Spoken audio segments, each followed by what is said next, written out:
ai plani me 800 milion euro për mbrojtjen, plus Macroni ka filluar të flasë për armët bërthamore, pra mundet që ta bëjmë më të madhen?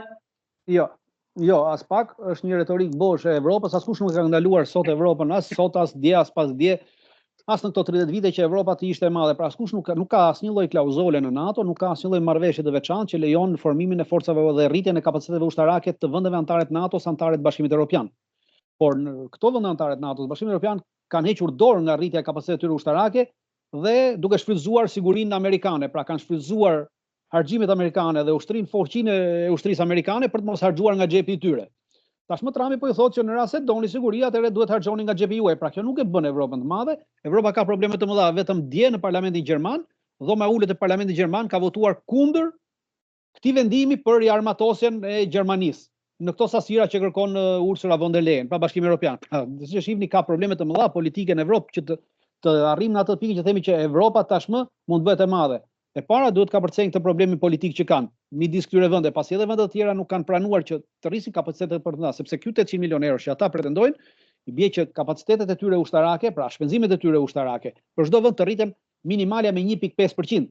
Pra imagjinoni vendet vogla si Letonia, Estonia, vendet bashkimit të tjera vendet vogla të Bashkimit Evropian që kanë aktualisht 1.5 deri 2% shpenzimit ushtarak, pra duhet ta çojnë atë 3.5-4%. Pra ky 4% që i afrohet asaj çfarë thot Trumpi që ta bëjmë 5%. Atëherë ku është ndryshimi midis 5% të Trumpit dhe 4% që këta po e çojnë vet? Pra thjesht ta kundërshtojmë për arsye se e propozon Trumpi. Prandaj them që nuk ka këtu asnjë logjik që Evropa të bëhet sërish e madhe. Nuk mund të bëhet Evropa e madhe pa prezencën dhe pa mbrojtjen e Shtetit Amerikës, për arsye se nuk ka kapacitete strategjike. Në mbulimin strategjik dhe në zbulimin strategjik, ato i përkasin Shtetit Bashkuar të Amerikës sot për sot në NATO. Asnjë vend i Bashkimit Evropian që është antar i NATO-s dhe as vende të tjera që nuk janë antarë të Bashkimit Evropian, që janë antarë të NATO-s, nuk kanë kapacitete të zbulimit strategjik, nuk kanë kapacitete të mbulimit strategjik me luftë, nuk kanë kapacitete të logjistikës strategjike, pra të transportit strategjik, dhe nuk kanë kapacitete të mbulimit bërthamor. Pavarësisht se Macroni thotë mbulim bërthamor, Macroni ka vetëm disa testata bërthamore, pra disa koka bërthamore, 290, normalisht që nuk janë pak, 290, por ama nuk ka mbrojtje bërthamore. Sot për sot mbrojtjen bërthamore kësaj Evropës ja siguron vetëm Shtetet e Bashkuara të Amerikës, pasi vetëm ato kanë vetëm Shtetet e Bashkuara të Amerikës e kanë kapacitetin të mbrojtjes kundërajrore balistike. Dhe për këtë arsye ato kanë vendosur edhe radar të ndryshëm në disa vende të Evropës dhe kanë edhe një bazë të veçantë për këtë punë. Baza e vendosur në Groenland, e cila është për detektimin e hershëm të raketave balistike bërthamore për të mbrojtur Evropën në rast se Rusia vendos të lëshojë një raketë bërthamore.